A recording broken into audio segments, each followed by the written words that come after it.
Sælir hlustundur góðir og áhorfendur. Ásdís Olsen heiti ég og næsta klukkutíman eða svo ætlum við Kristján Viðar að ræða heilun. En það er svo margt sem að hann hefur að segja, ég veit ekki alveg hvar við lendum því, en hann sem sagt einn mikilvirkasti tónlistarmaður landsins, með hljómsveitina Greifana í eiginlega hendi sér, getum við alltaf að tala núna út af því að hann búinn að vera að syngja alla helgina. Ég veit ekki hvað hann sagði, marga klukkutíma stanslaust. En heilun svona þemað svolítið í þessum þætti. Við ætlum að forvitnast það, hvað felst í því að fá heilun og hvernig ég hef svona aðeins verið að kynnast því sem að hann Kristján að gera með sínu skjólstæðingum, en það bara hreinlega að hjálpa fólki að lækna alvarlega sjúkdóma eða bara sjá hvað að og geta lesið fólk svona með einhverjum hætti sem að óskiljanlegt fyrir okkur sem að búum ekki yfir þeirri gáfu. En Kristján Viðar Haraldsson hérna hjá mér og velkomin og Takk. Gott að sjá þig. Takk. Hvernig röddin, segirðu? Já, hún allt í lagi, ég get talað, en mánudagar þegar við spilum tvisar helgina, þá maður alltaf pínu hás á mánuði. Já, þannig að þú ert upp á sviði í marga klukkutíma í einum rykk, föstudags- og laugardagskvöld. 3 tímar á föstudagskvöld og 3 tímar á laugardagskvöld. Þú ert ekki orðin 60 eða? Já. 61. 61, til hamingju með það. Takk. Og þið eruð ennþá að? Já, við Greifarnir eiginlega bara ákveðum að gera þetta svona, að halda upp á 40 ára starfsafmæli okkar, sko. Við hefðum auðvitað geta farið í, þú veist, Háskólabíó eða Hörpuna eða eitthvað, en þetta ekki okkur langaði svolítið að gera þetta frekar. Að spila á böllum. Þið náttúrulega fyrst og fremst kannski ballhljómsveit, það ekki? Jú, já, við höfum alveg spilað á tónleikum líka. Já. En það bara svolítið önnur stemming og við höfum alltaf verið svona stemmingshljómsveit og erum enn. Og miðað við stemminguna sem hefur verið undanfarið, þá höfum við það greinlega þá. Já, það bara fyllt út úr dyrum eins og var í gamla daga. Það hefur verið svo gaman. En þetta bara skemmtilegt sem ég gert í mörg ár núna. Já. Lýstu hans fyrir mér núna, kannski líka hvort að þú nýtur þess með öðrum hætti núna heldur en gerðir fyrir þetta 40 árum? Já, ég nýt þess miklu meiri í dag. Og það hefur eiginlega alltaf bara aukist. Það hefur bara alltaf aukist? Já, ég hugsa að ég hef aldrei haft eins gaman að þessu þetta og sama tíma hefur þetta aldrei verið eins auðvelt. Útskýrðu þetta?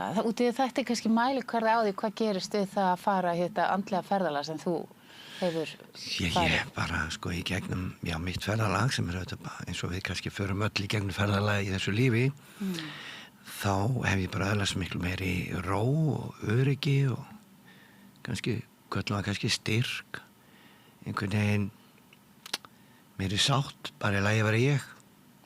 En þá ertu að upplifa hluti öðruvísi heldur en gerðir áður? Allt öðruvísi. Þegar ég unglingur eða ungur maður, þá ég náttúrulega sennilega hefði verið greindur með athyglisbrest og ofvirkni á hæsta mögulega stigi. En í dag eru þau engin ekki sterk, sko. Nei. Það hefur breyst alveg gífurlega, en ég auðvitað bara vinn í því árum saman, sko. En segðu mér þá, ef við reynum að bera það saman, hvaða eiginleikar það eru sem að þú hefur núna, sem þú hafðir ekki þá sem gera það verkum að þú getur notið lífsins betur? Já, fyrstulega ég náttúrulega miklu meira í núinu. Þú ert tengdari þér, eða? Ég miklu tengdari mér, engin spurning. Ég einhvern veginn, kannski ættu bara að byrja byrjun. Ég náttúrulega fæddur Húsavík. Já. Ég myndi segja bara svona inn í venjulega fjölskyldu, ef hún til. Já, ég skilji. Þá ég við að það var ekki, sem sagt, engin stór vandamál þannig. Mamma og pabbi voru ekki, þau voru bara ásthangin og góðu félagar. Það var ekki drykkjuvandamál. Og ég fikk alveg stuðning, ég var auðvitað bullandi ofvirkur og man eiginlega ekkert eftir mér á æsku öðru seldur en að vera hlaupandi. Já.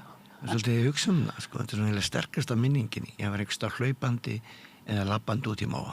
Já, en út í móa, í náttúrunni. Já, það er náttúrulega eitt af því sem er svo dásanlegt við að vera út á landi.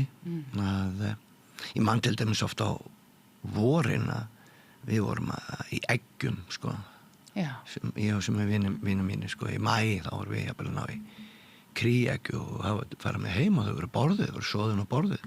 En svo vissi allir eftir ákveðin tíma, þá mátti ekki taka egg af því að hún myndir verpa aftur og það virtu allir þetta. Já, þau voru í tengingu við náttúruna. Já, það var margt gott og svo var ég alltaf í fótbolta og maður var bara alltaf í íþróttum. Já. Og ég myndi segja ég átt bara mjög góða æsku í raun, sko. En af hverju heldur þú sért með athyglisbrest og ofvirkni? Ég er bara með öll þenginni, mér hafi verið gert grína mér alltaf æfi hvað ég verið út úr heiminum, sko. Já. En er það ekki oft út af einhverju svona tengslarofi eða einhverjum áföllum sem verður taugakerfis svona? Já, jú, það getur verið það, en sko ég veit ekki hvort að fara þangað, sko, en sko við ferum djúpt í þessi brennanfræði þá náttúrulega. Já, ég var að hugsa það, sko, hvort þú... Þá myndi hugsanlega mín skýring vera svo að ég var með vafinn naflastreng hálsinn þegar ég fæðist. Já. Og var í stóran blár svolítið, þannig að kannski skadaði mig. Já. Og þá var alltaf spurning hver eru fyrstu skilaboðin sem ég fæði þegar ég kemur hann heim og ég seti kannski ekki örgur heimur. Akkurat. Þannig að við viljum oft meina að þeir sem að lendi í einhverjum mjög svona dramatískum upplifunum, mjög snemma, þeir hafi meiri tilhneigingu til að vera með athyglisbrest og ofvirkni heldur en aðrir. Og þannig ég fell alveg inn í það. Já. Og svo getur auðvitað verið annað, ég meina hvernig er fólki í kringum okkur, fyrst árin eru náttúrulega bara svampar. Já. Þannig að aðstæður skipta máli líka. Já. Og annað sem maður getur líka skýrt einhverju, ég átti svolítið erfitt samband við eldri bróður minn sem börn. Já. Oft hugsaði til mamma og pappa hvað þetta hefur nú verið, því allt saman var fínt nema kannski við vorum alveg óþolandi. Já, ég skilji. Hvað munaði miklu á okkur? 4,5 ári. Já. En í dag erum við mjög nánir, bara mestum átta. Þannig hann hefur kannski verið afbrýðsamur þegar þú fæddist? Já, ég held að hann hefur líka reynt í einelti og eitthvað svona sem að hefur haft mikil áhrif á hann. Og þá var ekkit varlega einsinn, þá var það hugtak eiginlega varlega komið inn í íslenska umræðu. Þetta er svo langt síðan. Já. Og við sem að það hefur haft áhrif, sko. En svo þegar ég fyrir mína vinnur mörgum ára setna, já, þá í rauninni bara er þetta eitthvað sem að, hvað við segja, ég slefti. Eitt af mennum upp á þessu orðum og ég segi stundum að kannski eitt af mikilvægast að vera góður í lífinu, það er að vera góður í að sleppa. Sleppa, já, sleppa. Leyfa fortíðinni, að vera í fortíðinni. Já, sleppa því sem var vont, bara, eða gefa, já, hægt að láta það. Já, þetta lætur hljóma eins og þetta sé rosalega auðvelt. Já. Það er ekki alltaf auðvelt, en það er samt ekki rosalega flókið, heldur. Hverju hefur þurft að sleppa? Það er eins og, ég átti æskuvinn sem að tók líf sitt og við höfum öll lent í einhverju, ég misti föður minn tiltölu ungur og þannig að það fer víst enginn hinn í gegn á þess að lendi í áföllum. Lendi í einhverju, sko. Já. Og auðvitað erfiðar upplifanir verða auðvitað alltaf einhvers konar partur á okkur. Já. Þú veist, það er ekki eins og að ég geti sleppt þannig eins og það hafi ekki gerst. En það er kannski meira hvernig get ég breytt sambandi mínu við það sem ég upplifði. Það er, já, þannig að það verður ekki svona allsherjar heilun, þannig að heldur er það meira einhvern veginn að það truflar þig ekki lengur. Já, ég held, sko, við höfum oft þess að sko sýn af heilun og ýmsu svona að hlutinni gerist sko einhvern veginn svona allt í einu, eins og einhver smelli fingurum og allt í einu verður allt gott. Og við veitum náttúrulega alltaf vera að leita einhverju quick fix, sko, bara miklu þægilega að fá bara einhverju töflu heldur en að gera eitthvað í þessu, sko. En ég held nú að í flestum tilvikum gerist það ekki þannig, þetta er yfir einhvers konar ferli. Það eru vissulega stökk, já, þú veist, það eru vissulega geta verið aðstæður í lífinu sem að valda straumhvörfum eða manneskjur jafnvel sem hittum sem að valda straumhvörfum í okkar þroska. En ég sé minni vinnu að sko, ég vinn yfirleitt með fólki til lengri tíma. Já. Og ég sé stundum bara ótrúlega breytingar. Já. En það gerast ekki á 1 með 2 dögum. Skilur mig, það gerast yfirleitt á yfir lengri tíma. Sko ég búin að vera að hlusta á Hendur ljóssins eftir hana Barböru Brennan sem í rauninni lærimeistari þinn, myndur ekki segja það? Var hún ekki sjálf að kenna í skólanum þegar þú varst það? Jú. Ég held að hefur með þess að síðasta árgangurinn sem hún kendi. Já, hugsaði þér. Þannig að þú hefur merkilega sögu að segja og ég mjög forvitin þetta því að þessi bók stórkostleg. Já. Hendur ljóssins og ég búin að eiga hana örugglega í þetta 20-30 ár. Ertu að hlusta á hana ensku eða íslensku? Ég var að hlusta á hana reyndar á íslensku. Já, ok. Og ég gat bara eiginlega ekki verið að sofa í gær. Sögurnar í þessari bók og því að það svona lítillæti í frásögnum hennar á þessum mögnuðu, hvað ég segja, hún sér bara í orku fólks hvað hefur gerst og hvað að. Já, og náttúrulega ótrúlega og trúðu því sjálf að allir gætu lært þetta, sko. Já. Eins og ég skildi þetta þá, var það þannig, þetta rosalega langt síðan þetta var, hún var eftirsóttasti, hvað við segja, energy healer eða orku healer í Bandaríkjunum. Já. Og það var alveg upp í 2-3 ára bið eftir að koma að stað hjá henni. Já. Og þá eiginlega ákveður hún bara hún þyrfti að stofna skóla því hún taldi að allir gætu gert þetta sama, þetta byggi í okkur öllum. Já. Og ég held að það sé nú alveg rétt, ég held að við erum öll orkaði út í það farið og... Já, hún sagðist hafa þjálfað þetta upp með því að vera lítil stúlka sem satt oft út í skógi og var að skynja orkunni í umhverfinu og fann hvernig orkan var í dýrunum í kringum sig og já, mjög merkilegt. Og hún var eitthvað svona ekstra skygn held ég alveg frá byrjun sko sem að hún hélt jafnvel allir aðri væru með sko. Já, þú ert ekki á því allir séu kannski með þessa skygningáfu henni. Ég sá fólk hérna með mér í skólanum sem fekk skygningáfu á því verið í skólanum sko. Já, þú meinar. Ég hef aldrei lítið að ég sumi verið staldar í þessi skygni, myndi hún aldrei orða það þannig sko. Nei, en þið eru auka næmin ykkar. Já, ekki spurning, ég meina hún margvaldaðist og líka bara hlutir eins og sem við öll getum séð bara hvernig ber fólk sig. Já. Þú hefur nú líka örugglega margar sögur að segja, en það fyrsta sagan í bókinni svo áhrifarík. Hún að segja frá svona til ungri konu sem hafi mist fóstur og kemur til hennar og þá búin að fá greiningu, hún sé með krabbamein í legi og þá að taka legið. Já. Og hún horfir á hana og sér hvar krabbameinið í leginu og veit akkur það hún sér ástæðuna. Okay. Og hún gefur þessari ungu konu þau ráð að gefa sér mánuð í að hlúa sjálfur sér með því að vera ein að ganga á ströndinni og einhver svona ofsalega einföld ráð að tengja sjálfur sér og svona vera aðeins að gefa sjálfur sér gaum og ekki fara í neinar aðgerðir í þennan mánuð og svo á einu mánuði þá breytist allt. Mér finnst þetta ég elska svona sögur.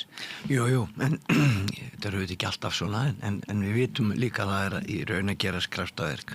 Einhvers staðar í heiminum á hverjum einsta degi sem við köllum kraftaverk sem við vitum ekki alltaf sjá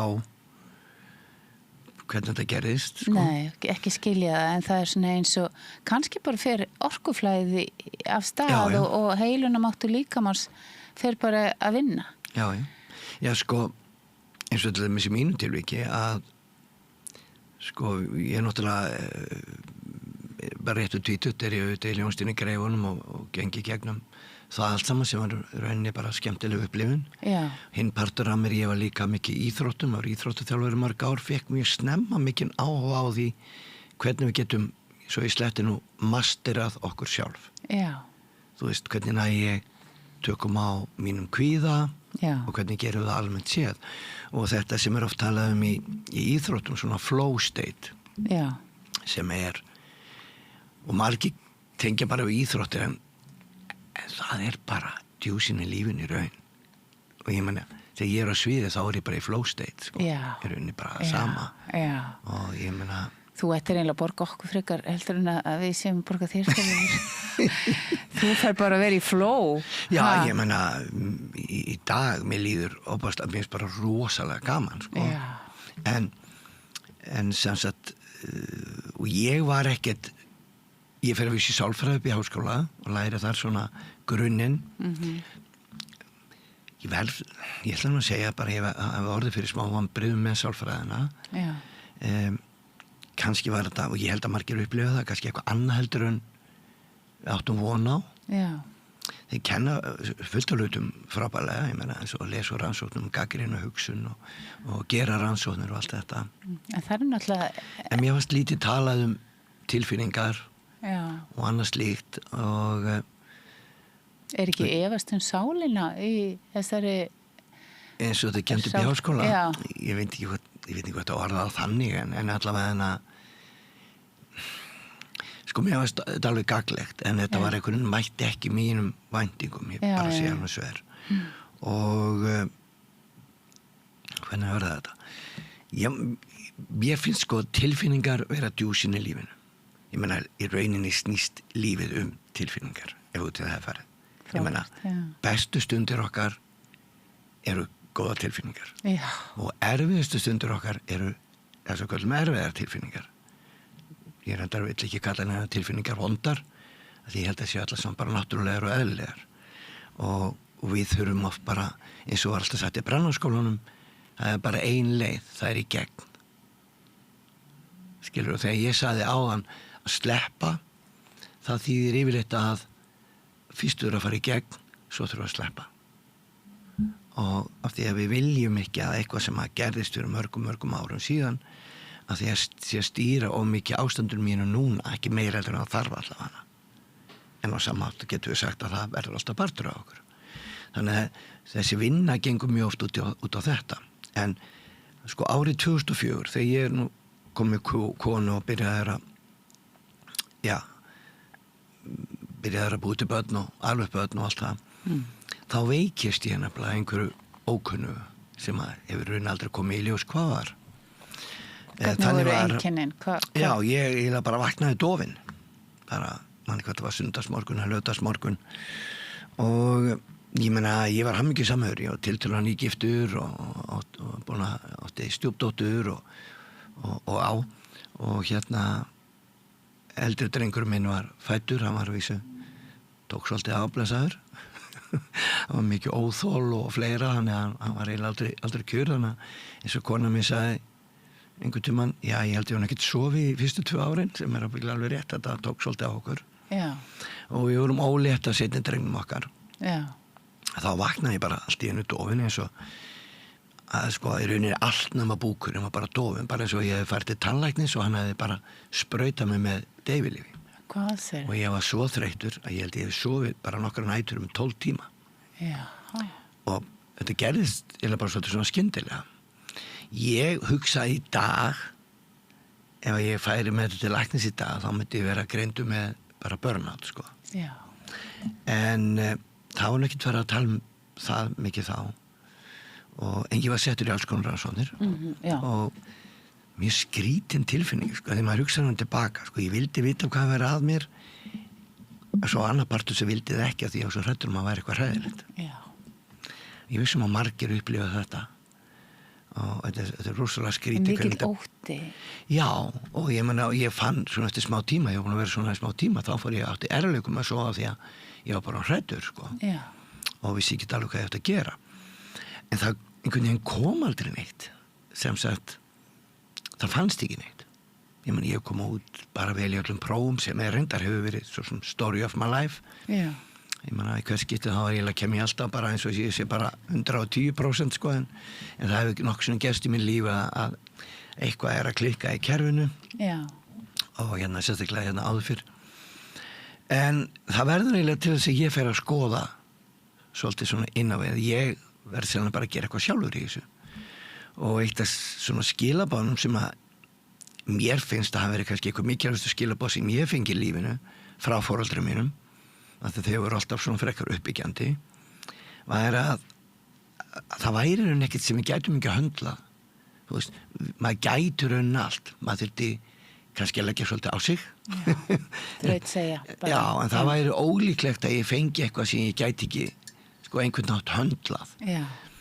Og þannig ég fór svolítið bara svona að skoða og þar á meðal rekst ég á þessa bók, það er nú líka hálffyndin saga, þannig var að í febrúar, þetta gerist svona í mars árið 2004. Í febrúar, daginn fyrir afmæli mitt, höfðu ég og kona mín labbaði inn í búð sem heitir Betra líf. Ég held að sé ennþá í Kringlunni upp á 3. hæð. Já. Eða var það allavega. Já. Og þar rekustu að bók á íslensku sem heitir Hendur ljóssins, sem þú ert að hlusta á. Og ég tek þessa bók út og ég fletti gegnum og finnst hún athyglisverð. En ég var ekkert mikið þarna á þessum tíma, sko. Kona mín læðist út seinna daginn og kaupi bókina og gefur manni afmælisgjöf. Og ég man alveg ennþá hvað ég hugsaði ég fekk bókina, sko. Varstu vonsvikinn? Nei, ég alls ekki þannig, það var bara meira svona, já, fannst hún alveg athyglisverð en það er ekki þar með sagt inn henni að lesa hana. Og ég hef nú alltaf lesið alltaf mikið, sko. Já. En ég byrjaði hans að lesa hana og ég eiginlega bara gefst upp. Eins og áttar á, fyrstu kaflarnir eru svolítið eðlisfræði. Já, ekki, það er góður inngangurinn, sko. Svo koma þarna nokkrar eðlisfræðikaflar, já, það er rétt, hún að útskýra orku. Ég var bara einhvern veginn þarna á þessum tíma og leggja hana bara fljótlega frá mér, sko. Já. En svo þegar ég er orðin þarna komin í þetta ástand, síðan ég eiginlega bara veikur einstaklingur, ég var bara með eitthvað 20-30% orkunum minni, ég var bara ómögulegur, var að reyna að myndast við að þjálfa, því þarna er ég að þjálfa, fótbolta? Nei, borðtennis. Já. Ég varð sjálfur landsliðsmaður í borðtennis og ég er búin að vera mörg landslið og vann við þetta í 35 ár og var alltaf svona meira þessi, hvað ég segja, andlegi, ég hef alltaf haft meira áhuga á þeim parti eins og ég sagði á hann, sko. Já. Svona, sá alltaf íþróttir sem leið til uppbyggingar. Og mér finnst íþróttir eigi að vera það. Já. Og mér held almennt séð að það hefur verið svolítið breyting mitt hugsunarhætti innan íþróttaheimsins sem að ég er mjög ánægður með. Mér finnst þetta allt öðru sér tala íþróttum heldur var fyrir 30 ára síðan. Miklu jákvæðar þetta og einhvern veginn. Já, ég er ánægður með hvernig íþróttar eru að hugsa miklu meira sem uppbygging heldur kannski var einu sinni. Heldur en keppni, já. Jú, en ég meina, þú veist, keppnin er fín en það er kannski ekki. Ég sagði alltaf, sko, að einhver er Íslandsmeistar þá það bara bónus, sko. Eða einhvers konar meistari, sko. Já. En allavega þannig að ég fer svo þarna veikur að lesa þessa bók. Og eins og þú, þá finnst mér mjög athyglisverð. Það eru þetta að tala þú veist, allt er orka og allt þetta sem að þetta bara sama maður hafi lært í eðlisfræði, 101, allt er orka. Gott ef það er ekki bara fyrsta sem ég heyri eðlisfræði að kenna hann að segja sínum tíma. Já. Og hvernig athyglin, þú veist, skiptir máli hvernig þú setur athyglina og við séum í raun alltaf að skapa, ég menn þetta skín alveg gegn því sem Barb er að segja og auðvitað þessar ótrúlegu sögur sem hún er að segja þarna og í sumum tilvikum eitthvað sem að snýst bara við á tiltölulega stuttum tíma. Já. En og mér finnst þú mjög athyglisverð og ég pantaði í rauninni bók nr. 2 sem heitir Light Emerging. Já. Og ég teka fram reyndar með Hendur ljóssins að ef að fólk er jafnvíkt á ensku og íslensku þá myndi ég ráðlega öllum að lesa á ensku. Já. Já, sko, ég veit að síðandinn gerði sitt besta en það er svona sumt við eigum náttúrulega bara ekki hugtök nei, það er nákvæmlega það ég held að þetta hafi verið nánast óvinnandi vegur að gera þetta kannski og svo þegar maður fór sjálfur í skólan þá áttaði mig svo að las bókin aftur þetta er svona kannski alveg þannig að ég myndi en það er reyndar pínlítið að sama önsku hún er náttúrulega notastund hugtök þar á nýjan hátt algjörlega en það er samt aðeins nær ef maður er jafnvígur sko. góð bara ágætt að benda fólki þetta er svo góð pæling sko. Þetta er það nýstárleg umfjöllunarefni að það bara hreinlega ekki til hugtök. Já, ég meina, sko alls ekki að segja þetta hafi verið beinlínis illa gert, alls ekki. Það bara, þetta eiginlega, ég veit ekki, það Við erum líka alltaf að vandrast með að tjá okkur tilfinningar og svona andleg mál á íslensku. Já, þegar ég kom að Brennaskólann, þú bara að æfa mig í 1-2 ár til þess að ég geti talað þetta. Þetta var bara, hvernig á ég að fara að tala þetta á íslenska, því að svo fór allt námið fram á ensku, skilur. Jú. Þannig að ég sem pantaði þarna bók nr. 2 sem heitir Light Emerging. Já. Og það eiginlega bók sem að veldu bara straumkörunum mínu lífið. Að sumir þetta nú segja það sama, en með svolítið annan sjónarhorn, svona meira, hvað ætlar þú að gera með þitt líf? Já. Hún svona meira talar til, með fyrsta bókinu meira svona, hvað það segja, vísindaleg, aðeins eins og hægt að gera þetta vísindalegt. Já. Þá hinn meira svona svo sjálfshjálparbók, getur við sagt. Já. Og ég langt kom með það bók, þegar skýtur þessari hugsunofin í kollin á mér, er ég að gera þetta sjálfur? Já. Geti ég verið svo ómeðvitaður, en ég geti sjálfur valdið þessum einkennum. Doða og þessum einkennum sem varst með, Og þannig ég náttúrulega búin að vera þjálfari, ég er búin að vera á sviði í mörg ár, ég er búin að sjá rauninni ótrúlega margt. Já. Ég er svona 35 ára gamall og búin að sjá til þessum íþróttum leiki vinna sem átti ekki vera hægt að vinna og leiki tapa sem átti ekki vera hægt að tapa. Þannig ég vissi svo sem að byrja það að gerast ótrúlega hlutir. Og þetta hafði mikil áhrif á mig og ég man að ég var búin að átta mig að það var til skóli þarna. Já. Og ég glemdi náttúrulega að segja þér eitt sem er kannski svolítið fyndið að það var svolítið eins og ég verið leiddur í hennar skóla. Ég vil bara segja þér eitt atriði sem er kannski eitt ótrúlegasta. Þannig að þegar ég var búin með fyrir bókina, þá hringdi ég semst niður í Betra líf og spurði það hvort þau ættu til bók nr. 2, hvort hún hefur þýtt á íslensku eða hvort hún væri til. Þau sögðu, nei, við höfum átt hvoruga bókina hérna í langan tíma. Og ég segi, býttu, hvað meinar þú? Kona mín gaf mér, hún keypti bókina hjá okkur í febrúar og gaf mér bókina. Þá var bara sagt, nei, það getur ekki verið. Já, ok. Ég segi, hvað meinar þú? Ég sá bókinu hillinu hjá okkur. Það getur ekki verið, bókinu hefur ekki verið til hérna í áratugi. Ég segi, það getur ekki verið. Jú, við hefum ekki átt þessa bók í langan tíma. Það bara getur ekki verið og fengið þessa bók þar. Og þetta er svona nokkur svona atrið sem kom upp í þessari ferð sem maður svona, maður spyr sér svona eftir á bítinu. Þetta er svona stór skrítið, sko. Já. Og til dæmis var ég náttúrulega alltaf að efast og ég hringdi til dæmis í skólan og það var sko ég prófaði rosalega margt á þessu tíma og þar á meðal hitti ég dásamlega konu sem var og mann sem voru að stinga með nálum. Ég var að prófa ýmislegt hvernig ég geti fengið orkunum mig tilbaka. Já, og var þetta bæði orkan og þessi doðir sem varst að kljást við? Já, og þetta er alveg marga mánuði, langa tíma? Já, þetta er einhverju mánuðir, Já, ok. Og hún var að stinga mig og ég spyr eitthvað svona því ég fann smá breytingu á nálastungunum. Já. Ég breyti mataræði, ég prófaði alls konar á þessum mánuðum, sko. Já. Þannig ég tók svolítið bara svona ég var bara allt inn og komin meiri í þetta óhefðbundna. Jú, og enda þarna, eins og þú segir, þú hefur ekki haft orku í að vera að vinna. Já, ég var að reyna að mundastu að vinna. Já. Við vorum mjög lítið að spila á þessum tíma og ég var bara, Hvað varstu að gera á þessum tíma? Ég var að þjálfa, eiginlega það sem ég lifið á. Ég var með frábæran aðstoðarmann sem var svolítið tók að hjálpaði mér heilmikið á þessum tíma. Já, en ég var svona bara að reyna að gera það sem ég gat. En ég var ekki, ég myndi segja að ég verið svona 20-30% af hverju ég átt að vera. Vá, ok. Og ég var alltaf með hann að doða. Já. Ég var bara ennþá, þannig ég kom við hérna og þetta var bara ekki svo átt að vera. Ég lagaðist aðeins við nálastungur. Já.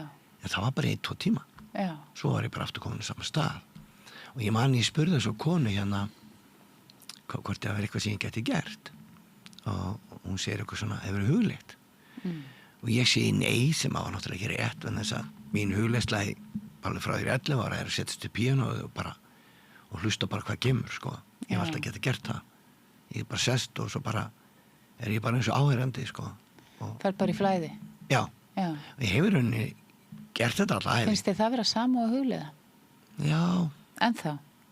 Ok. Þá tengist ég mér meira heldur nokt annað, sko. Aha.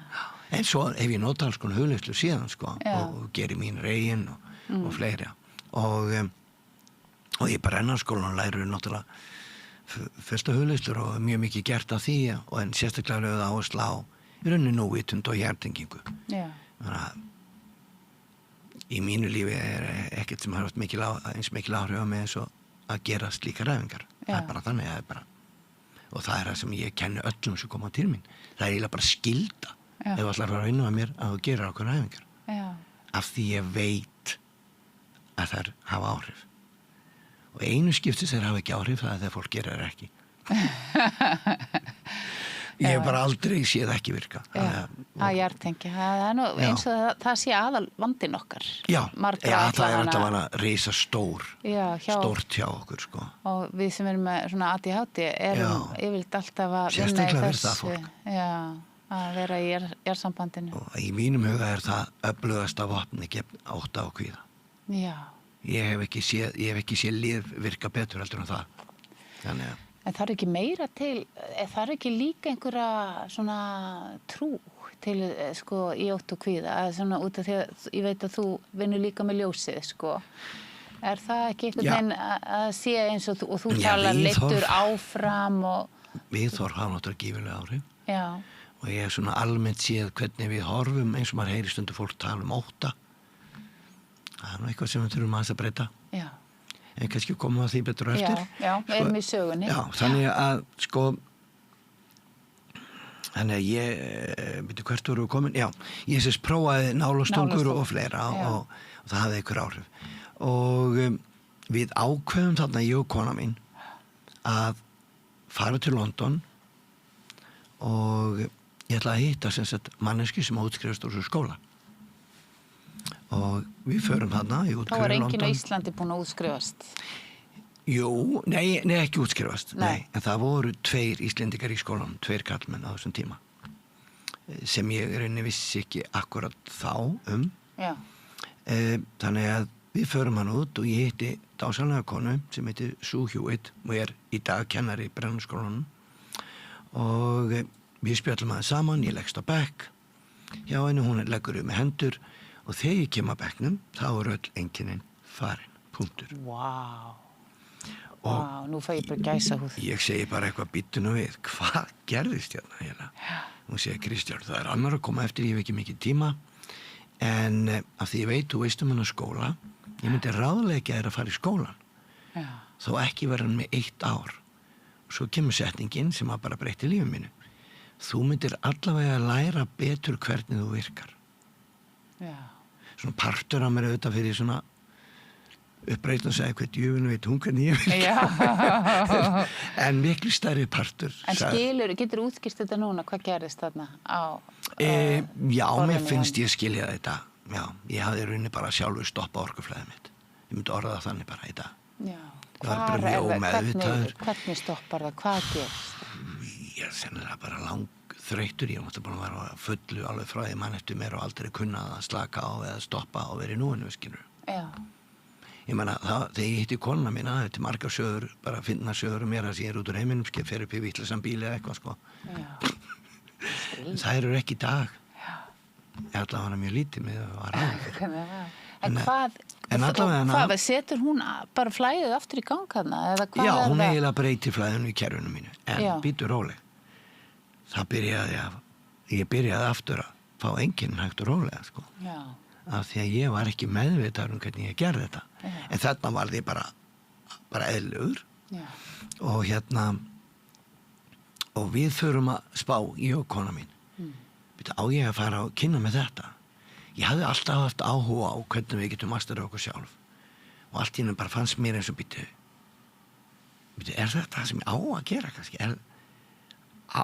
Þetta bara verið að segja mér, verið að leiðbeina mér að fara þarna. Því ég var allt í einu bara að fara að hugsa bara hvað einhver önnur öflin að verki en ekki bara ég. Og meðal annars var ég svolítið alltaf að segja sjálfur mér þetta. Það nú bara bull og ég var svona svolítið efasemdamaður. Já. Og þetta búið að svolítið þjálfaðir í því upp í háskóla sem sjálfsög gott. Akkúrat. Skilur, má ekki vera. Já, ég segi maður úr opinu en ekki vera vitleysingur. Já. Þannig að ég man að ég hringdi út og sagði, að því ég fór að hugleiða þessu ágæta kona þarna í nálastúku konan sagði mér að fara að hugleiða og ég fór að prófa það eitthvað líka átt að mikið þá ég hafi alltaf verið að hugleiða að spila á píanó en fór að prófa alls konar hugleiðslur og það kom alltaf það sama ég ætti að fara til New York og hitta Barböru Brennan og ég hugsa bara þetta bara því ég er búin að vera lesa þessar bækur, skilur, þetta bara eðlilegt og svo fattaði ég kom það svona eins og að vera verið að hvísla því að þér?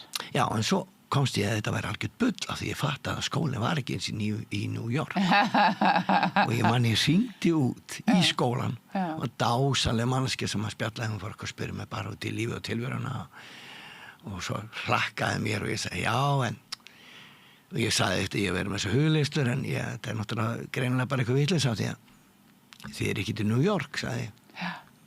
Nei, já, skemmt að þú skulle segja það, við erum að taka upp á kassan. Ég segi, hvað meinar það? Nú, við vorum að flytja frá New York. Og ég bara, við mig góður, þetta var svo mörg svona atriði. Já, hvað segir? Á þessum ferli sem ég nú oft ekkert að tala stytti nú eftir sögundaldi mikið. Já. Og þannig við rauninni bara ákveðum, kona mín studdi mig því að ég myndi fara í 1 ár. Já. Og til Flórida, voruð þið ekki að flytja frá New York til Flórida? Nei, námið fer þannig fram að ég fór á endan 20 ferðir til Flórida á 4 árum. Sko, þeir leggja mikið upp úr því að þú sért í umhverfinu. Þú þarft að vera það sem tryggarannir eru að þú getur ekki unni í þínum málum nema að vera í þínu umhverfi. Þannig að þú varst að fara 5 sinnum á ári til Flórida á þessum tíma. Í svona viku 10 daga í þjálfun og svo ertu stöðut í verkefnavinnu og svona hardcore meðferð. Aldrei fær en 18 skipti á ári. Þannig ég kannski fari í svona 80 skipti eða eitthvað því að tók nú aðeins fleiri heldur en ég þurfti. Já. Og svo bara kemst ég að því að fyrsta leiði að koma bara fyrsta kvöldi að hugsaði bara fyrsta lagi fannst mér ég þekki allana sem getur ekki passað með þess að fólk allstaðar á heiminum. Mjög skriðið tilfinning og mér leið bara eins og ég ætti að vera þannig. Og ég eiginlega vissi þá bara, ég er verið í 4 ár. Ég hef eftir að klára þetta. Ég bara vissi það strax. Wow. Og svo byrja bara tilfinningarlegu rússibanni. Hvernig skýrir það núna því fannst þú þekki allana? Ég hef enga skýring á því. Trúir á að það sé eitthvað fyrir líf þar sem þegar hugsanlega verið... Ég náttúrulega, ég er alveg opinn fyrir þeim möguleika að þetta hefði verið ákveðing fyrir 10.000 árum síðan eða whatever, skilur. En ég get ekkert fullyrt það. Ég er nú svona dálítið mikið bara á jörðinni, sko. Já, ég heyra bara Brennan tala þannig, sko, eins og það sé við sem koma aftur og aftur. Það voru enga kröfur þarna það að við þyrftum að taka upp þá trú. Nei, það var ekkert svoleiðis. Er ekki einmitt að bjóða fólki að finna sína eigin sannleika? Þetta var fyrst og fremst, ég upplifði bara að ég hef verið spurður, hver er þú Kristján? Já. Og hvernig getur hjálpar að vera meira þú? Vá, það sé tilgangur námsins. Og svo hitt það að við viljum og efast allt. Veist, það er eðlilegt að efast allt. En ertu til að vera opinn? Þetta eru svona skilaboðin sem mér fannst ég fá og sem að ég gæti bara sagt ég get alveg samþykkt þetta. Þannig er fólk á öllum trúarbrögðum öllum og það var aldrei vandamál. Akkurat. Að því að það var bara að vera að tala um kærleika og eitthvað æðra eitthvað sem þú kallar það. Ef þú er höfuð trúir á æðra það er ekki eins og nauðsynlegt sko. En mikið hjarta og fyrst og fremst einbeitt sér að við þurfum öll að vinna í okkur sjálfum. Já. Þannig að sko nánast allan tíman voru flest allar spurningar og öll verkefni snýrust mig. Og hvað, ef þú lýsir þessu, þú ert að fara þarna með þessi einkenni sem koma aftur og aftur, þó að þú fáir... Þau byrjuðu hægt og rólega aðeins að koma tilbaka eftir kannski 2-3 vikur. Já, frá því að þú ert þarna í London. Já. Og það skýrir náttúrulega bara vegna þess að við erum öll bara venjur. Já. Við erum bara þú bara dettur inn í sama munstur og á því þar sem að, Já, af því ég var ekkert rosalega meðvitaður. Ég var bara alltaf mikið í hausnum, alltaf lítið í núinu. Já. Náttúrulega alveg fullkomlega ofvirkur, sko. Já. Aftengdu líkamanniðin? Já, sko, ég myndi ekki segja að vera alveg aftengdur. Ég kem náttúrulega umhverfið það sem var mikil hlýja, mikil snerting, sem hefur sennilega hjálpað mér. Og ég oft hugsaði það sem barn og gekk mig vel í íþróttum, að vera ákveðin jarðinging, ég var alltaf að hreyfa mig, ég þurfti held ég mikið á því að halda. En svo tölum við sér sem í hljómsveitina að ef ég hefði ekki verið í akkurat þessum hóp, það hefði aldrei neitt lag komið frá mér, held ég, sko. Já, ég skil þig. Því að, ég meina, ég held ofta að þetta sé svona, að þarf bara akkurat að vera svona. Já, eins og, já, og það kemur til þegar ég horfi á þennan hóp, sérstaklega þessar 4 sem er búin að vera í Greifunum alla tíð, þá erum við 2, svolítið svona, og aðri 2 sem eru mjög jarðtengdir. Já. Hver er hinn sem er svona? Það er Bjössi, gítarleikari. Svona, ég sem sé nú hans jarðtengdir heldur ég samt, en við erum báðir svona meira svona kreatív út allt, já, meðan hinni 2 eru meira jarðbundnir, sko.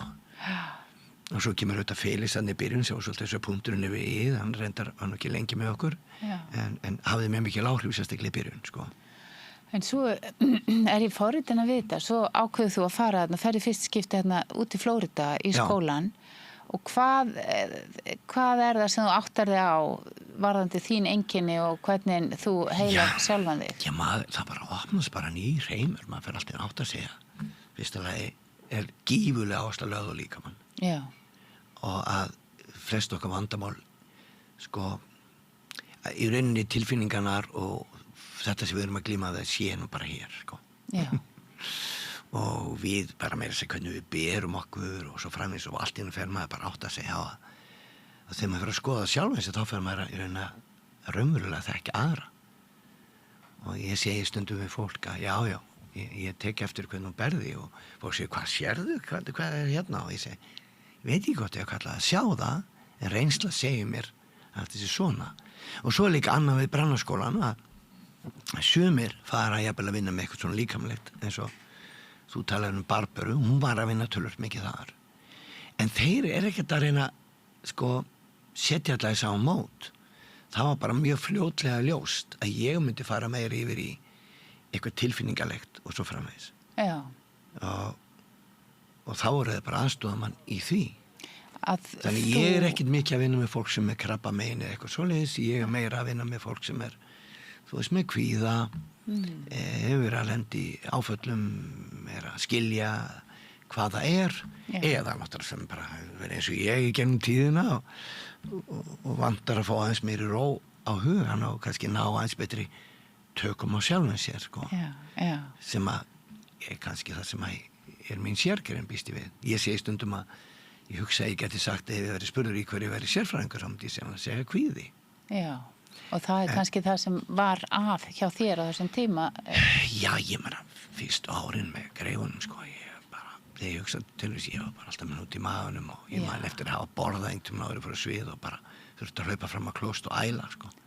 Já, ég skil. En svo var ég svo til leiðtógin í hópnum, ég gat aldrei sýnt strákunum, sko. Já, ég skil þig. Þannig að þú þurftir að vera að standa þig. Já, en þú veist, ekki það, ég telli mig verið eitthvað fórnarlamb þess. Nei. Ég legg rosalega mikla áherslu í mínu lífi að vera ekki, eins og ég segi alltaf við konuna mína, já, ég ætla ekki að vera fórnarlamb ákvarðanina mína. Ég tók ákvarðanina með að gera þetta svona. Já. Og þá ætla ég bara að bera ábyrgð á því og ég bara treysti því að það kemur eitthvað gott út úr því. Já.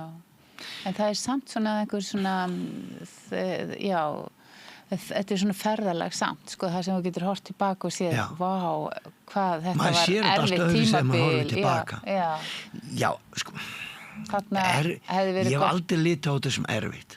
Nei, ok. Ég reynda, þeirra skoðun hefur maður taka það orð út úr íslenskunni hér.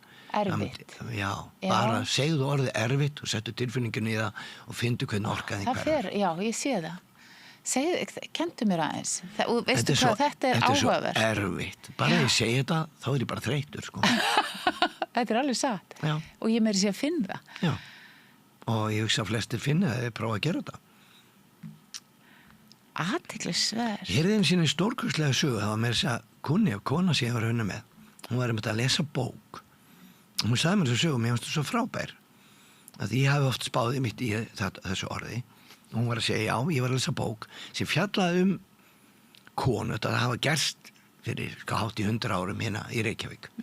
Ég man ekki hver bókin var, það skipti kannski öllu máli en þetta var svo skemmtilegt að tengdist þessu orði erfitt. Þannig að konan hún var svolítið svona neikvæð, hún var svona, allt sem var svo erfitt og eitthvað svona og það kemur til hennar ung stúlka úr sveit og hún fer að vinna hjá henni við eitthvað hringgerningar og hún var eitthvað að læra hérna í bænum og eitthvað og það var svona auka vinna bara til að komast af. Það var semst konan sem var aðalpersóna, hún var vel stæð og gatt verið með eitthvað svona hálfgert þjónustufólk. Já. Og svo takaði hún spjall og hún segir eitthvað svona kona við þessu ungu stúlku, hvernig þarna í sveitinu voru mörg sískinni mér, var þetta ekki rosalega erfitt? Og þá segir unga stúlkan, skrítið skulle spyrja með þessu, en ég hef aldrei heyrt þetta orð og henni kom til Reykjavíkur. Heima gerðu þið bara sem þau þurftu að gera. Já. Aldrei heyrt orðið. Aldrei heyrt orðið erfitt. En segð mér, ef þú nefnir eitthvað svona 3 orð sem eru svona verstu orkuna eða svona þyngstu orkuna? Ég verð, já. sem náttúrulega rétt, við verðum ekki neitt. Já, ok. Þá erum við alltaf að setja pressa á okkur. Já. Ég myndi leggja til að við notum orðið ég vel. Ég vel, já. Þegar þú segir vel, já. Þá finnur við rauninni bara kraft. Nákvæmlega. Og þá erum við að taka ábyrgð. Já. Því að við dettum öll einhvern tímann í það að vera fórnarlöp. Þú veist, það er eins mannlegt eins og hægt að vera. En það er líka einhver versti staður sem við getum fest okkur á. Af því að þá hefur ekkert power. Já. Þessin segi ég alltaf og ég legg mikla áherslu að því meiri ábyrgð sem við tökum, því meiri frelsi höfum við. Á hugsunum okkar, á tilfinningum okkar, á hegðun okkar. Því meiri ábyrgð, því meira frelsi, því meiri styrkur. Útskýrðu þetta eins. Ef við tökum meiri ábyrgð á hvernig við hugsum og hvernig við tölum og hvernig við lifum. Já, ef að ég móðgast yfir í einhver sem einhver annar segir, sko, býtu, alltaf ég láta einhver skoðun annars að ráði hvernig mér líður. Já. Af hverju ætti ég að gera það? Og ég get að ábyrgð hvernig mér líður. Já. Þannig þú ert mjög mikið... 80% tímanum, já. Þá getum við rauninni bara valið, en sko, er ekki Bubbi Mortens sem segir hverjum degi þegar það vaknar, þetta verður æðisluðu dagur. Já. Ég er bara sammála Bubba. Já. Þetta sé rosalega mikið atriði hvað við veljum. Þú ert að tala mjög mikið hugafar. Það er allavega... Hugafar skiptir gífurlega máli. Eitt af því, svona afstaðan... Afstaðan til hlutana getur breytt líf okkar. Og ég held ég svona eins og þú, svolítið talsmaður sem við séum ekki ofan mikið að hlusta á fréttir og alla hafa neikvæðinni, sko. Á get svona kannski bara vita sér hvað er að gerast. Já, allavega það verið hvíslað mér að gerast eitthvað stórkostlega alvarlegt eins og eldgos. Já, að sjálfsögðu, skilur. Já. Og bara sama eins og ég sagði áðan að vera opinn og þú veist, vera í núin en vera samt ekki kannski eitthvað vitleysingur, sko. Því að það er líka hægt að vera, hvað að segja, við vitum að fullt af samsæriskenningum, allstaðar fólk að það er svo stutt á milli sannleika svo fyrir að búa til. Og nýlega rannsóknir, það ég hef lesið nú mikið, alls konar. Rannsóknir, já, segðu mér. Það er þetta með, sko, minningar, sko. Já. Að það er víst þannig að þær eru ekki mjög áræðanlegar. Það er alltaf helmingurinn ekkit endilega sannleikur, sko. Já. Þannig að við búum líka til minningar. Já. Þannig að við, og ég held að þetta virkir þannig að við höfum tilhneigingu, sko, ef við skoðum hvað eru í rauninni minningar. Minningar eru yfirleitt eitthvað sem við upplifum sem er tengt tilfinningum, ekki satt? Já. Þú veist, annarkot leið okkur ofboðslega vel eða okkur leið bara alls ekki vel. Þetta er oft það sterkasta og við höfum þarlegandi tilhneigingu til þess að íkja það á báða vegu. Já. Skilur, ef mér leið rosalega vel, ég sagði einhvern við einhvern, sko, mamma mín sagði alltaf að ég gæti allt sem ég ætlaði mér. Svo fer ég að hugsa, býttu, kannski sagði hún það bara einu sinni og ég var bara móttækjalega þegar hún sagði það. Já. Skilur hvað er að fara? Já, og maður fyrir allt í hann að spyrja sig. Já. Og svo, þú tala við einhverja, sko, við erum stundum að tala um þetta í hljómsveitinu. Já. Strákan að fara að segja mig eitthvað sem gerðist og ég bara, gerðist þetta? Já, þá muniði þetta með ólíkum hætti. Já, eða bara muniði ekki neitt. Já. Þetta var mikilvægt fyrir einn en ekki annan. Já. Og svo spyr maður þessu, við erum allir með þetta, en gerðist þetta svona? Já, akkurat. Þannig að svolítið mikið, við höfum mikið vald þarna að velja. Hvernig... Þess vegna viðhorf skipta gífurlegu máli og við veljum viðhorf, hvort sem við erum meðvituð eða ekki. En þarna þú segir nú bara áðan að kannski bara það að í fæðingunni þinni upplifir þú heiminn ekki mjög öruggan stað út af því að þú fæðist með naflastrenginum hálsinn. Það svona kannski kenningar og ekki bara í brennandi, þetta eru þetta þekkt í fleiri meðferðarformum. Hefur ekki fundið þig inn í þessum aðstæðum sem barnið sem að koma í heiminn? Þú verður ekki alveg farið inn í þá minningu? Ég man alveg eftir að fyrst þegar móður mín sagði mig frá þess að manni að ég fann aðeins í líkamann. Ég held að það sé rosalega mikið farið, Já.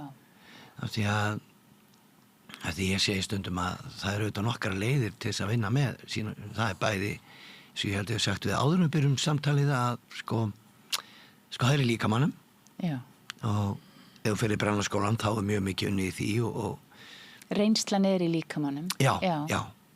Það líka í þessum munstrum sem við, af því þegar við bara sem börn byrjum að upplifa sársauka, þá fyrir við að reyna að forðast sársauka sem verður oft stór partur af hver við erum. Já. Og ég legg mikla áherslu á sem sjálfskoðun að þarf að líta inn á við, átta sig á, hvað ég að gera og ég man bara stundum þegar ég fór að skoða sjálfum mig, þetta búin að gera þetta meira og minna í kannski 20 ár og ég er raun alltaf að reyna að nota sömu aðferð og mér voru kenndar sem sagt sjálfskoðun að vera meðvitaður og ég held maður klárið það aldrei, skilur það kemur bara eitthvað nýtt. Já. Ný verkefni og meiri þroski. Já, þú veist, og við erum ekki fullkomin og það er alveg sama hversu mikið ég mun vinni mér, ég mun gera mistök og allt þetta. Já. En þá er líka bara mjög mikilvægt sem þetta þriðja, það er að vera vinur okkar, þú veist, sín okkur umburlendi. Þú veist, átt okkur á því, ef við förum nógu djúpt, þá erum við öll sem ljós. Já. Skilur, við erum ekki fullkomin. Og ég segi stundum að kannski var stærsta breytingin, eða kannski 2 stærstu breytingarnar. Ég öðlaðist töluvert meira öryggi í Brennaskólanum, bara að vera ég. Já. Og ég held ég að fara að skilgerina miklu meira í hjartanu heldur en í hausnum. Vá. Þannig að ég held ég að mist svona sjálfsmyndin nokkur sem á ferlinu og var til ný sjálfsmynd og var alltaf aðeins meiri hjartanu í hvert skipti. Já. Þannig að þegar þú segir mist sjálfsmyndina það var svona, þú endur sást til með nýjum og nýjum. Ég man alveg eftir svona 2-3 sem einhvern bara, hver er ég? Já. Svolítið, Já.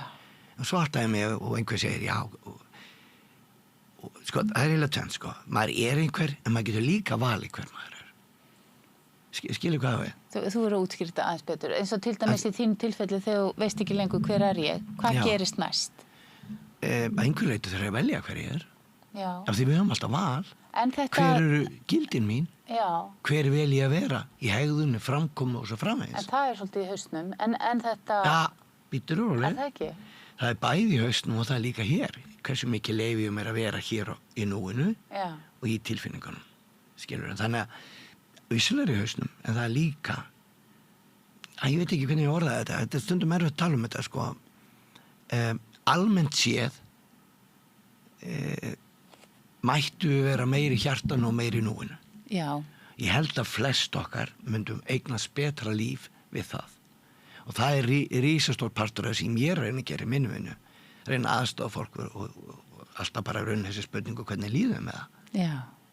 En þú ert líka mjög upptekinn af tilfinningum og þær eru ofta að segja okkur hver við erum, það ekki? Eða hvað finnst þér það? Já, tilfinningar eru náttúrulega, og nú legg ég áherslu á orðið bara tilfinningar. Margir segja, varst ekki að segja að það veri djúsin í lífinu? Já, djúsin í lífinu, já. Þær eru það. En þær koma og fara. Já. Þær koma svolítið að fara og þær hafa óneitanlega áhrif á okkur. En við erum samt ekki kannski beinlínis tilfinningar. Ég meina, hver er þá að segja þér hvernig mér líður, skilur? Og við erum ekki beinlínis hugurinn heldur hver er þá að segja þér hvað er að hugsa. Við erum eitthvað dýpra. Hvort sem við kallum að sál eða meðvitund. Og það er sápartur sem við þurfum að verða. Við þurfum að vera sá sem tekur eftir, sá sem tekur ákvarðanir, sá sem tekur ábyrgð. Þessi meðvitund. Já, hvort sem kallar það meðvitund eða sál eða hvað þú kallar það, skilur. Og finnst þér það hafa verið þar sem þú endaðir að, þetta er ég. Já, en þá bara í ferli, skilur, það breytist kannski mest í mínu lífi, skilur. Já. Fór ekki hún átta með, ég er með alltaf þessar tilfinningar og ég er með allt þetta, allan óvirka huga og allt þetta. En ég þarf ekki að leyfa því alltaf að stýra mínu lífi. Já. Ég þarf ekki að stíga upp fyrir það. Já. Og það er bara æfing, veist. Já. Svo grípum maður sér, ég datt aftur í pittin, skilur. Og svona hægt og rólega dettur maður kannski sjaldnar í pittin og styttir í tíma þar, skilur mig. Þannig að ég held ég sé betri í því heldur en ég byrjaði í Brennaskólanum árið 2004, skilur. Þetta er ég búin að hafa gerð yfir 20 ári, ætla rétt að vona í sjórun, betri. Já. Og kannski einhver myndi segja, það kemur ekki líka með þroska. Jú, vonandi hjá flestum okkar, kannski ekki öllum, en kannski líka enn freka þegar maður ætla sér að gera þetta og leggur ákveðna vinnu í sjálfskoðun og taka meira og meiri ábyrgð. Og í mínum huga er þetta öflugur heldur nokkuð annað, af því að ég trúi því að allt sem við þurfum til að lifa hamingjusömu lífi og til heilbrigðu lífi sé til staðar, sko. Sé bara innra með okkur. Já. Já. En ég býstu það sé svo satt til fleiri leiðir heldur en það sem ég er að kenna, en þetta er allavega svo leið sem ég hef trú á, sko. Ef að við svona náum ut, ég kannski þarf að klára já, þú verður eiginlega að klára út af því að, það er eins og loka spurning, við erum í flæðinu við erum góðið í að vera í flæðinu. Sko, ég byrja semst í Brennaskólanum. Já. Og mér gengur ágætlega, ég man fyrsta ári var svolítið hræddur og það er einhvern að fara að opna sig og fara inn í tilfinningar og allt þetta en mér fannst þetta opaslega öruggur staður. Mér bara, kannski fyrir utan verið í fanginum mamma og pappa, þá fannst mér eiginlega valla að hafa verið á betri stað. Já. Það er mikil umburðarlyndi, mikil kærleikur og það er strax farið að kenna þér alls konar æfingar og það er bara þessi bara krafist að þú gerir þér. Já. Punktur. Og ég átti að mér náttúrulega eftir á að ef ég hef ekki gert þar þá hefði ég aldrei komist í gegnum skólan. Akkurat. Ég var enda með fljótur áttum að til slutin eins og jarðtenging og sterkari núvitund að ég myndi aldrei komist í gegnum skólan að gera. Því það var eitthvað sem ég var bara mjög lélegur í. Og það eru svona dæmigerðar æfingar sem þú eru látin gera. Það eru svona að jarðtengja sig og hugleiða og staldra við núið. Ég veit ekki hvað það er alveg dæmigerðar. Það eru nú, ég sé stundum æfingarna sem ég kenni fólki, ég sé svona núvitundaræfingar á styrum. Já, ok. Það eru, já. Viltu kenna okkur eina æfingu? Ég veit ekki, það tekur svona tíma, ég held að þetta kannski frekar að halda fyrir mig söguna. Ok. En sko, ég meina að þú leiddi mig og sumuleiti voru að tala um það sama hérna, sko. Já, í huglistin okkar. Við gerðum smá huglistin, þannig ég veit nú að þú ert nú alveg ágætlega meðvituð og svona svipum slóðum og ég. Allavega hana, eftir 2 ár, þá kemur sumarið, 2016, þá kemur móðir minn heimsótt til okkar, hingað til Reykjavíkur og hún bjó alltaf á Húsavík. Og við tölum vissulega oft saman í síma því að mamma voru mjög náin og ég misti nú föður minn ungur, sko. Og hann fór alltaf stemma frá okkur. Hvað varstu gamall? Svona 25 og mamma kemur til Reykjavíkur og svo erum við eitthvað að tala saman og hún segir bara, já þú ert náttúrulega bara óþekkjanlegur. Og ég segir bara, hvað sagður? Mamma, ég vissi náttúrulega að ég hafi orðið einhvers konar breytingar á því hvernig ég var, sko. Er það ekki orðum auki, segi? Nei, það er ekki ríkjur. Ég segi, er ég ekki saman drengurinn þinn? Þú ert meira drengurinn minn. Hún segi, ok, ég býstu það sé gott. og hérna, en ertu þá til í að útskýra fyrir mér? Hvað áttu við? Það er mér langaði bara að heyra hann að segja hvað væri svona öðruvísi. Hún segi, fyrsta lagi er nærveraðan öðruvísi. Þú virkar miklu öruggari, þú virkar sterkari og svo er ég ekki frá þú sett bara miklu glaðari. Og allt var þetta rétt. Samband mitt við konuna mína hafði breyst, það var miklu meiri nánd. Ég var örugglega betri faðir. Ég var búin að breyta því hvernig ég var á sviði. Ég var örugglega betri þjálfari líka. Ég held ég var betri að lesa. En það sem hafði kannski gerst helst það var vissulega komið meiri ró inn í líf mitt. Ég var öruggari bara að vera ég og ég held að mestu breytingan hafi verið á síðasta árinu. Öðru ári og síðasta ári. Já. Þá fannst mér eins og þetta smilla allt saman. Þegar ég byrja í Brannaskólanum þá var ég bara að hugsa að fá heilsuna mína og mér fannst þetta eitthvað svo rosalega, áhugavert. Já. Og það ekki fyrir svona cirka 3. ári sem allt dettur í hug. Já, ætti ég kannski að reyna að hjálpa öðrum að fá svipað eins og ég var að fá og ég sá fullt af fólki kringum mig, ég sá ótrúlegustu hluti gerast þarna og þannig mér fór að detta í hug svona 3. og 4. ári. Já. Og svo faraði nú að tala svolítið 4. ári af því þá faraði þetta auðvitað þeirra reyna búið til heilarar, sko. Já. Þó ég hef ekki farið inn til þess og það alls ekki allir sem að fara í gegnum skóla og að vinna með fólk. Margir vilja bara fá meira út úr lífi sínu, sko.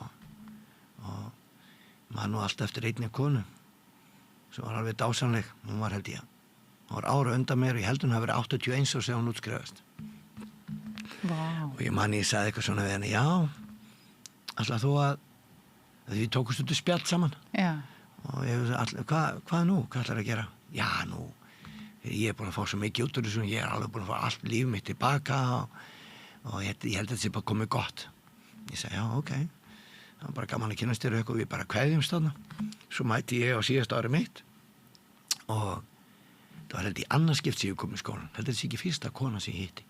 Þá 81, ég var 82. Og ég segi, hvað? Þú bara komin? Já. Ég segi, já, ég vissi að það var ekkert að vera aðeins lengur, svo ég bara, hvað? Þetta bara svo gaman, ég búin að fá svo mikið út úr þessu. Ég veit bara fá meir út úr lífinu. En fallegt. Mjög fallegt, sko. Þannig ég fer bara að vinna við þetta og þetta verður bara 3. vinnu mín.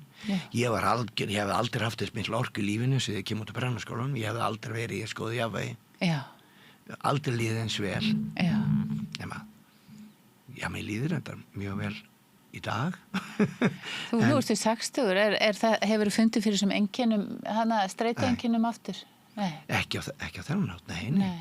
Ég finn svo sem alveg þetta bara eins og aðra fyrir streitueinkennum ef ég passa mig ekki að sofa og ef ég gef mér ekki tíma fyrir kyrðastundirna mína sem ég reyna alltaf að ná á hverjum einsta degi. Já.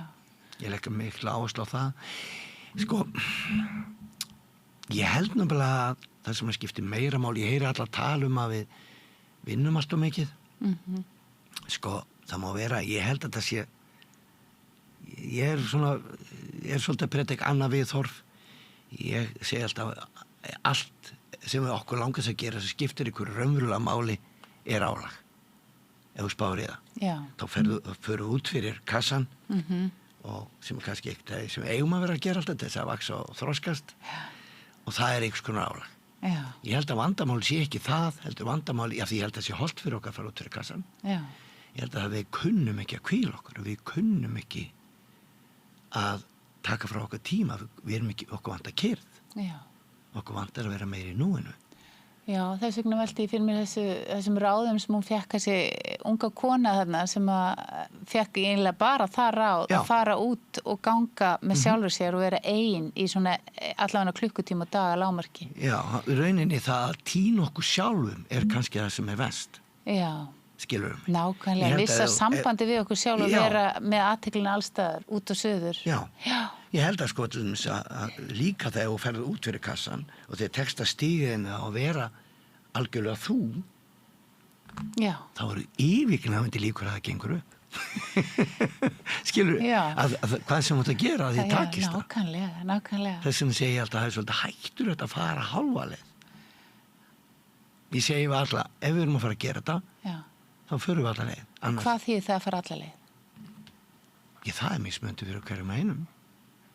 Ég meina, nú erum við hérna í hljómsveitinni að spila þetta síðasta sveitaballið. Við bara förum á svið og eins og ég segi, það skiptir engu máli hvort það koma 20 eða 20.000. Við bara förum og gerum eins vel eins og við bara skemmtum okkur og við gefum eins mikið á okkur eins og við getum. That's it. Og þá skiptir engu máli hvort það koma 50 manns eða 500 manns. Við látum það ekki stýra okkar upplifun. Nei, akkurat. Því að þá erum við alltaf nánir fórnarlamb einhver sem við höfum ekki rosalega mikla stjórn á yfir höfuð. Já. Við getum bara en það er náttúrulega samt á endanum út af því að við erum nú svona opinskó með þetta. Já, þá er það mestu óttinn okkar að vera hafnað. Já, en nú stoppar ekki síminn. Já. Skilur, en maður er fylginn sér og trúr sjálf sér. Nei, ég meina, skilur, burt sér frá hversu margir komaður að spila núna, þá veit ég og ég treysti því að það kemur allt tilbaka. Já. Það er líka annað sem að kannski ég fekk svo mikið út þessu brennuskóli. Ég fór og ég hef alltaf verið að þjálfa mig í því að velja að treysta lífinu. Já. Sem að segja, ertu þá trúaður? Já, kannski. Ég veit ekki. Ertu ekki viss? Já, ég held þessi bara svona típiskur Íslendingur, trúa kærleikann. Já. Skilurðu? En sálina, hvað er hún þá? Er hún, hvað ég held að það sé bara ég. Það er bara þú? Já, ég meni ef við erum fara að tala um Guð, þá bara segja ég bara, fyrir mér, þegar ég fer í kirkju, og ég hef stæðislegt að fara í kirkju, mér hef stjórnit dásamlega orkað í kirkjum, það er bara, ég skil ekki að fólk vil ekki fara í kirkju, því en bara, það eru fáir staðir sem er betur orku, að þegar ég heyri orðið Guð eða drottin, þá heyri ég alltaf kærleikur bara. Já. Það er Guð fyrir mér. Nú er tíminn okkar hlaupinn frá okkur og ég sé að við getum nú örugglega að tala saman lengi vel. Ég erum búin að það svo lengi. Já, við erum búin að rúma klukktíma, þannig að við getum bara núna kannski endað á góðum nótum. Getur þú gefið okkur bara gott ráð sem að þú myndir segja að væri það sem að skipti mestu máli, var þetta svona daglega venjur til þess að geta verið nær sjálfum sér? Já, vá. Þá getur þetta ekki annar 1,5 tíma. Já. Bara vera í núinu. Já. Lífið er núna. Ég veit að þetta hljómar svo klísja. En þá er það kannski, hvernig gerum við það? Já, það er bara hlutir. Já, ok. Kannski við tölum þetta kannski komum við bara að kjarnanum, sko. Gera ykkur grein fyrir muninum á því að skynja og hugsa. Já. Það er ekki sami hlutur. Og þegar þú ferð að skynja, þá ferðu yfirleitt yfir inn í núið. Já. Þú veist, ef ég klíp mig hér, sko, þá er augljóst að ég er ekki að hugsa, ég er að skynja. Þú veist, ég finn sársauka. Það er að skynja. Má ég segja, vera í líkamanum í skinnininni. Já. En það er eitt sem ég kann, sem að virkar allan fyrir mig, svona núvitundaræðing, sem er í rauninni bara muna eftir að taka 1 djúpan andardrátt og þá ertu yfirleitt komin heim í skinninina. Öndun. Risamál. Já. Það er gott að hafa í huga, sko. Við lifum alltaf 60 daga án að borða. Já. Við lifum 34 daga án að drekka. En bara 3-4 mínútur án að anda. Hvað ætli sé þá mikilvægast? Það er nokkuð just. Þannig að öndun og bara þetta eins og segir. Já. Og til dæmis fólk vill fá 1 ráð, það eru þetta að taka miklu lengra í varandi kvíða. Það er bara, og þetta er náttúrulega bara mjög þekkt, það er bara hægja á öndunni, einbeita sér á öndunni í smástund. Nákvæmlega. Þá ertu komin bara býsna langt. Já. En auðvitað er til fleira, sko. Að koma nær, að þora að vera með þessu sem að er að gerast í líkamanum. Og samþykja það. Já.